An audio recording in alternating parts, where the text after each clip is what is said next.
गुरु गोविंद सिंह जी महाराज के चार चार साहबजादे, बाबा अजीत सिंह, बाबा जुझार सिंह, बाबा जोरावर सिंह, बाबा फतेह सिंह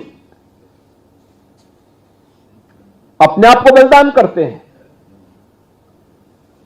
और गुरु गोविंद सिंह जी महाराज, जो मैंने कहा एक दिव्य ज्योति थे, दिव्य पुंज, ज्योति पुंज थे।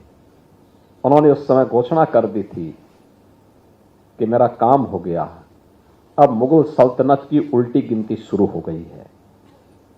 और आप देखते होंगे गुरु गोविंद सिंह जी महाराज की स्मृतियों के प्रति, उनके प्रकाश पर्व पर वीर बाल दिवस के कार्यक्रम में हम सब आज भी, कल भी, हर व्यक्ति इसके साथ जुड़ा हुआ है, इस आयोजन के साथ जुड़ रहा है, पूरा देश जुड़ रहा है। आज दिल्ली में प्रधानमंत्री जी स्वयं इस कार्यक्रम में भागीदार बने। लेकिन मुगल सल्तनत के हुक्मरानों के घरों में कोई दीपक जलाने वाला नहीं है, पूरी वंश परंपरा स्वाहा हो गई है, कोई पूछने वाला नहीं है। उन्होंने अत्याचार किए थे, उन्होंने शोषण किया था, उन्होंने उस समय जिस प्रकार की बर्बरता ढाई थी, उस बर्बरता के खिलाफ एक आवाज थी। और दिव्य पुंज के रूप में, दिव्य शक्ति पुंज के रूप में, दिव्य ज्योति के रूप में गुरु गोविंद सिंह जी महाराज ने वह कार्य एक नई प्रेरणा के रूप में हम सबको किया। भारत का इतिहास इस देश से बहुत समृद्धशाली है। और सचमुच जब मैं इन बच्चों को देखता हूं, हम लोगों को लगता है कि वास्तव में उस समय भी गुरु गोविंद सिंह जी के चार चार साहबजादे भी लोग लालच दे रहे हैं। औरंगजेब के सूबेदार उन्हें लालच दे रहे हैं, हर प्रकार का लालच दे रहे हैं, धमका रहे हैं, क्रूरता की हदों को पूरा कर रहे हैं। लेकिन कोई अपने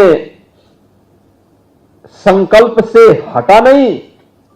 और यही तो भारत का इतिहास है। हमारी युवा पीढ़ी के सामने, हमारे स्कूली बच्चों के सामने इतिहास आना ही चाहिए। साहबजादा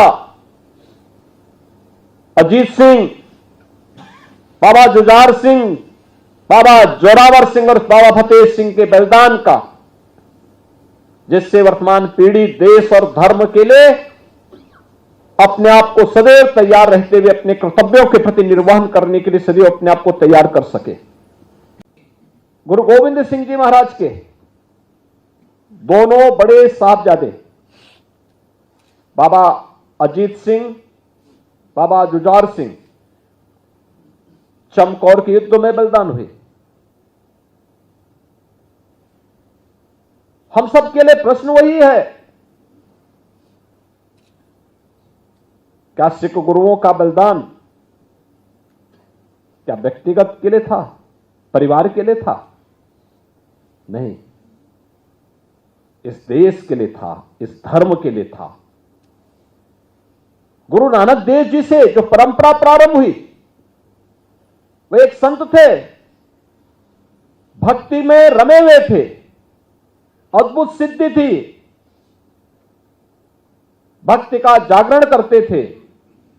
लेकिन भक्ति में भी शक्ति होती है,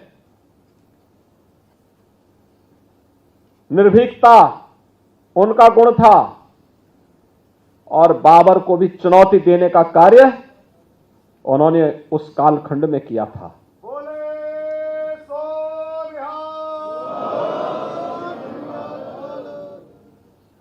सिख गुरुओं ने कभी चैन से बैठ करके अपने लिए, स्वयं के लिए नहीं सोचा। अगर आप जाएंगे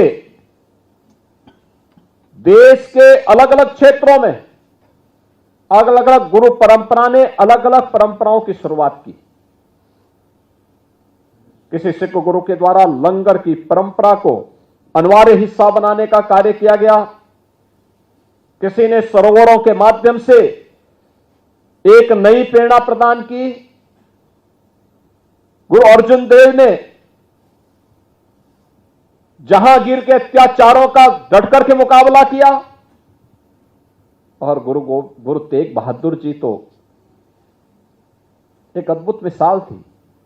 याद करिए, आज से सैकड़ों वर्ष पहले गुरु तेग बहादुर उस समय इस बात को लेकर के कि कश्मीरी पंडितों पर अत्याचार हो रहे हैं, हमें इसके खिलाफ आवाज उठानी ही चाहिए, और उस समय स्वयं का बलिदान देकर के कश्मीर पर होने वाले अत्याचारों को रोकने का कार्य गुरु तेग बहादुर जी महाराज ने